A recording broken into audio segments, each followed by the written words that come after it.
Welcome to Rotten Damians. Today we are discussing No One Will Save You Explained. No One Will Save You is a mostly dialogue-free traditional alien movie, written and directed by Brian Duffield. What I mean by traditional alien movie is that when you think of aliens, you think of these bad boys. They're incredibly intelligent, skinny, with big heads, and fly around in giant saucers that shoot light. Without further ado, let's get into the video.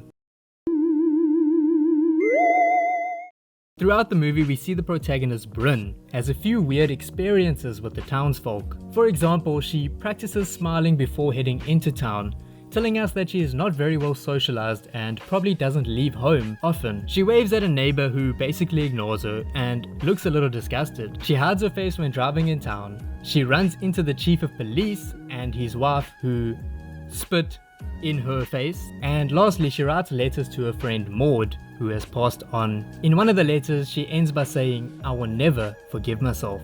After these events, Brynn and her alien counterparts embark on a game of cat and mouse, where she is eventually sucked up into one of their saucers. I guess Scotty beamed her up. They begin digging through her mind and find a very painful memory. In the memory, we see a young Brynn and Maud fighting. Brynn, unable to control her anger, takes a rock and strikes Maud, leading to her demise. The aliens then create a scenario inside of her mind where she can speak to Maud and apologize, finally allowing Brynn to face her trauma and begin healing. The aliens then send her back to Earth, where she wakes up the next day smiling and putting on makeup to go into town. She exits her house and greets the same neighbor who ignored her, but now he surprisingly waves back. Brynn gets into town and the townsfolk seem to have forgiven her and accepted her. The town share a dance that Brynn completed at the beginning of the movie, and finally, she's part of the community. Okay, so what happened is that the aliens took over the town, hence the many crop circles, blind loyal followers, and these tentacle squishy things that enter the humans' throats, connect to their brains, and project them a beautiful dream whilst they control the host's body. They tried to do the same to Brynn, but she proved to be much stronger than the rest of the community. This piques their interest in her, so they send multiple troops after her in hopes of controlling her. But they obviously fail. During their battle, one of the aliens sees how fond Brynn is of a picture of her and Maud. Brynn is even willing to put her life in danger to protect it. Unable to control her, they capture her, wanting to study this unknown emotional hole that Brynn holds towards Maud.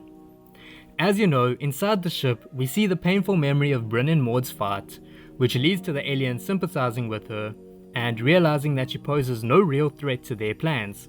Hence, she's already alienated from the community, so she does not need to save them or resist the aliens.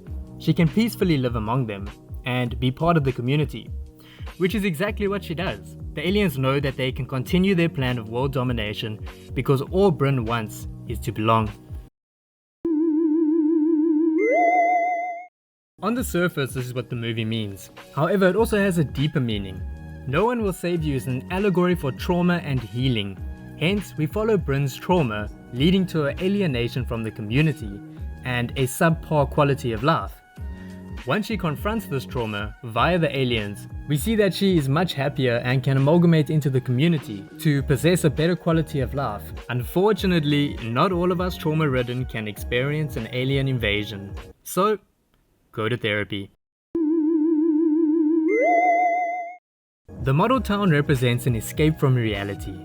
Plagued by her trauma and isolation, she has built herself a new world where she can play pretend and imagine a better reality for herself. It also allows her to escape into happier memories, hence we see a memory of Brynn and her mother building model towns. The town simply contrasts her development as a character. At the beginning of the movie, we see how happy she is to live a false life in her own little town. She dances, has wine, and it's the first time we see her truly smile in the film. At the end of the movie, we see her exit her house and head into town. She's smiling and completes the same dance she had completed in isolation with the alien townsfolk. This shows how she is finally truly happy and part of a community. If we look at the deeper meaning, we can see how dealing with her trauma has finally set her free and made her reality happier than her escape. The movie gets a little confusing at times, especially when the aliens make a clone of Brynn and they fight to the death. I saw a lot of fan theories stating that the real Brynn died and the alien clone is living happily among them. However, this is easily disproven by the scar on Brynn's forehead. At the beginning of the movie, she receives the scar, and in the closing scene, we can still see it, proving that this is in fact the real Brynn living among the aliens. Either everything I just said is true, or the movie is simply an alien movie and it means nothing. Hopefully it's the former, otherwise I just wasted days analyzing this movie. But in all seriousness, I love that the movie was dialogue free except for one line. I'm sorry, Maud. I think it made the line really powerful and it kind of alludes to the movie's figurative and literal meaning. I'll give the movie 8 Rotten Damians out of 10 because it's amazing that Kaitlyn Dever can show so much emotion and range without uttering a single word.